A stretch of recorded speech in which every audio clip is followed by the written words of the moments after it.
Hi there, I'm James from Square Mile Coffee Roasters. And I'm Spencer from Cocoa Runners.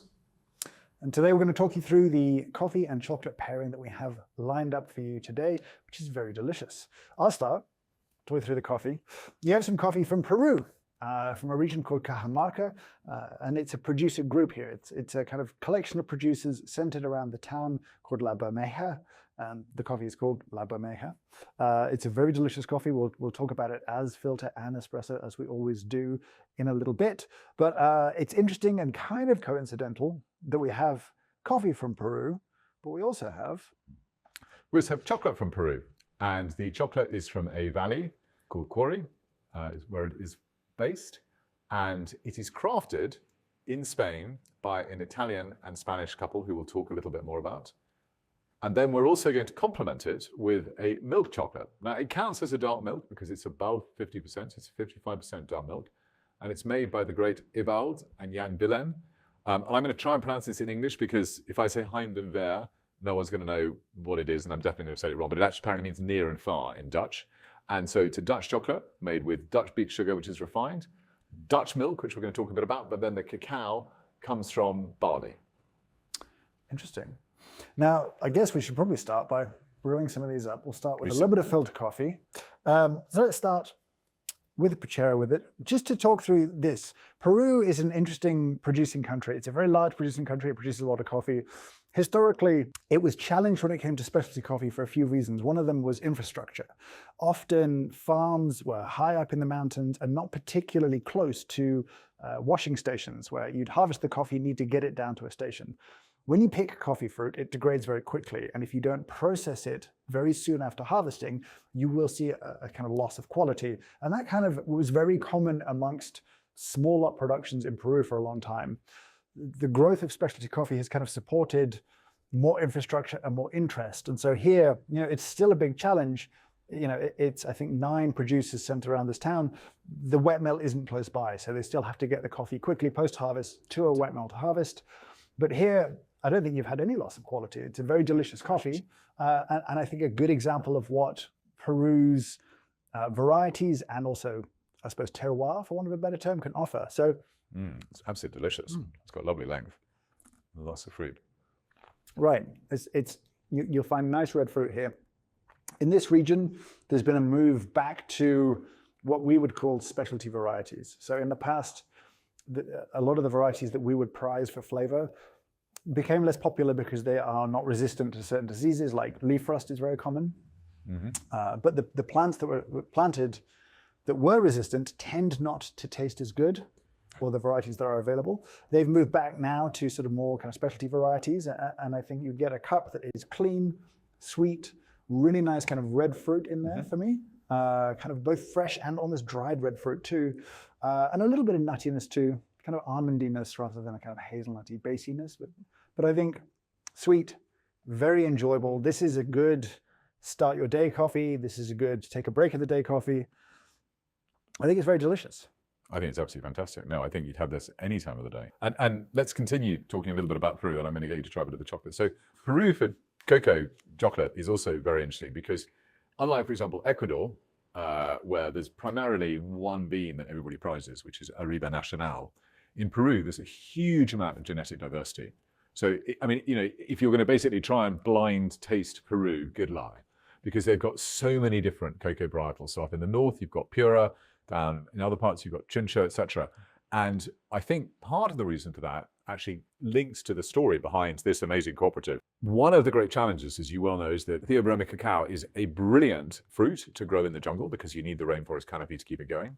And in fact, the US DEA and the UN War Against Drugs are extremely keen on more people growing cocoa. And this is a good example of it because this particular valley used to have a lot of problems with the other product which people often grow in the jungle, otherwise known as coca leaf, which is not really what we want. What we really want is great Theobroma cacao, not cocaine coming out of it. But anyway, so this is grown in one of those valleys where previously they had huge problems with coca leaf, lots of sort of terrorism problems, lots of guerrilla problems, and now it's sort of coming back through. And there are a number of people who are making great interpretations, and this is a fantastic interpretation, I think, of this.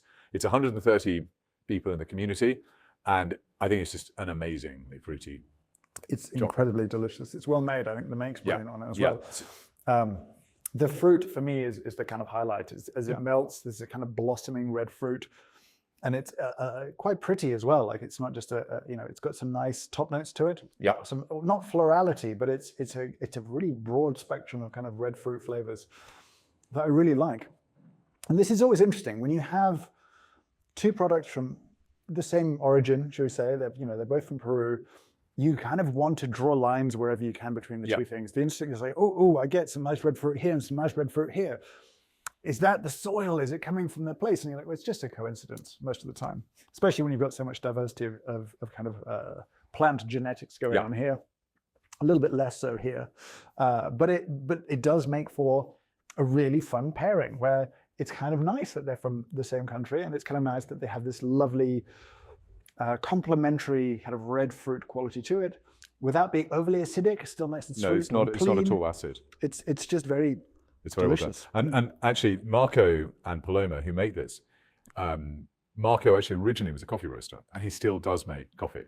He's very, very careful about his conch and his grind to basically not get too much acid, not get too much lactate coming through. And I think it really shows with this interpretation. So I think, hats off to Paloma and Marco for this amazing creation. I always enjoy Puchero stuff. I feel like it's definitely almost made for coffee people in a funny sort of way. Like the style of the bars totally appeal to me, and this is just lovely. No, they do craft with that. I mean, I think they get sort of, what you often talk about is this sort of idea of the wave, and this idea about basically the length, the complexity, and it just has a phenomenal. It's a lovely journey. Journey. I mean, you get some walnut, you get some red fruit, and it complements the coffee just fantastically well. And one of the fun things is, of course, because the coffee's hot, it actually, in some ways, it actually reveals some of those flavor notes even faster because it releases the well-tempered chocolate. That's really good combined, actually. That's great. Now, what we'll do now, I think, is get some espresso of this coffee, and maybe a straight espresso. And I think we'll try a little flat white as well. I think a little flat white would be an amazingly good idea with this. Let's do that. So 2 cups coffee. And one of the great things about Ewald and John Williams chocolates is that when you open it, what you get is 2 bars of chocolate. Oh, that's nice. Which is very nice because you can have one and you can sort of keep it, then it's good. You also have a very nice picture of the guys inside. And then rather neatly, you also have a QR code, which I know for you guys is sort of quite, passé and everything else. But for us in the world of craft chocolate, it's sort of, we're getting that. But these guys are extraordinary because one is a pastry chef, the other is a wine guy. And then they are passionate about knowing where everything comes from. So for example, the sugar they use is Dutch beet refined, but then also they really care hugely about their milk, obviously being Dutch, but these are Dutch cows which provide the milk.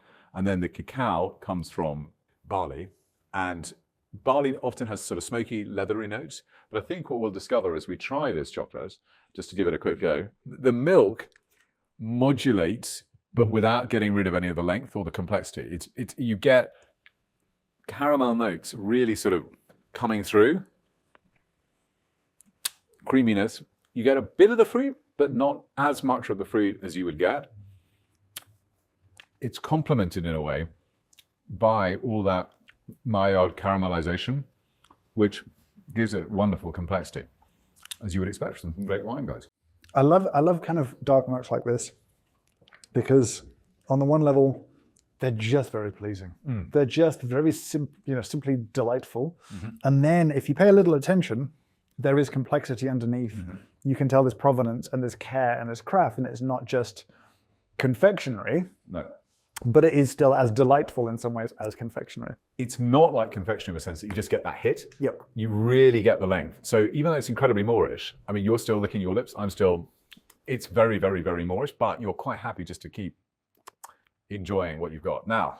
Yeah. So this is an interesting point, and it's potentially a kind of point we could have made a number of stages along the subscription. But here's a good point. To do it, this coffee as an espresso should have some nice sweetness, some nice fruit. Lovely sweetness. Really lovely sweetness. It's an intenser version of what we tried in the filter coffee. Really nice fruit in the finish. And specialty coffee for a long time has been very anti.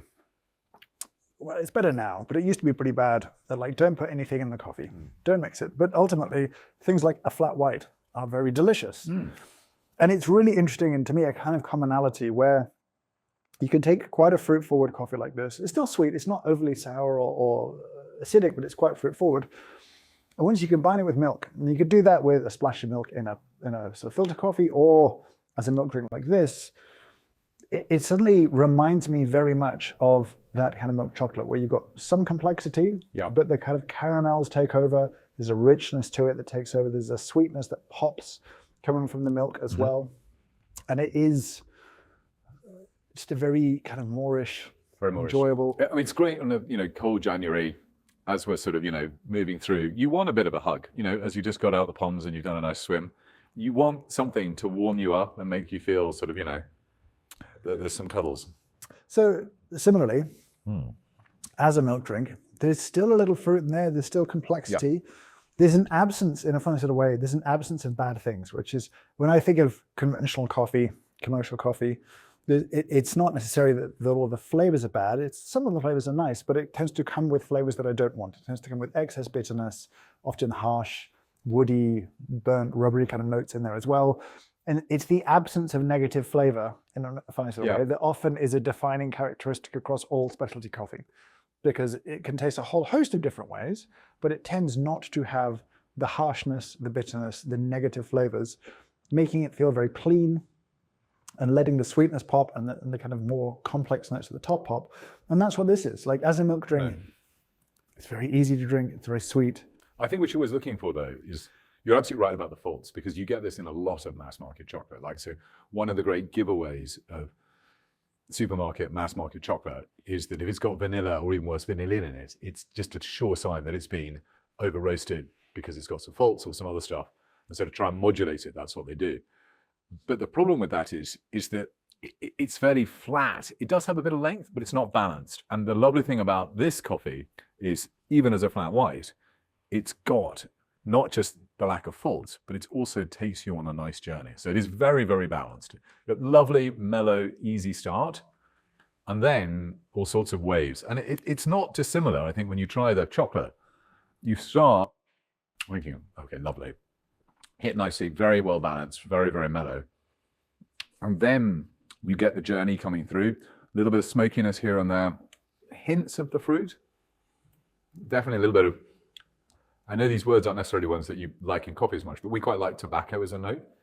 And I get a little bit of tobacco in it, a little bit of leather, and it goes beautifully with the coffee. I would say the only other thing that I would think about is if you don't like milky coffees, when you combine a little bit of this with a black coffee, you can sort of cheat your way to some of the additional richness and creaminess and have a little bit of the best of both. I think you're getting the best of both worlds if you are prepared to basically take a little bit of the espresso or the filter and just have it with the milk. And it's a beautiful contrast as well to the Quarry, because the Puchero has got completely different perspective. I mean, it is more complex. I mean, I don't think we can disagree on that. But they both have this lovely journey, great flavors, and this sort of beautiful waking you up. This is sort of lovely, warm hug. It's a fun combination, and I really hope you enjoy it. Hope so too. See you again soon.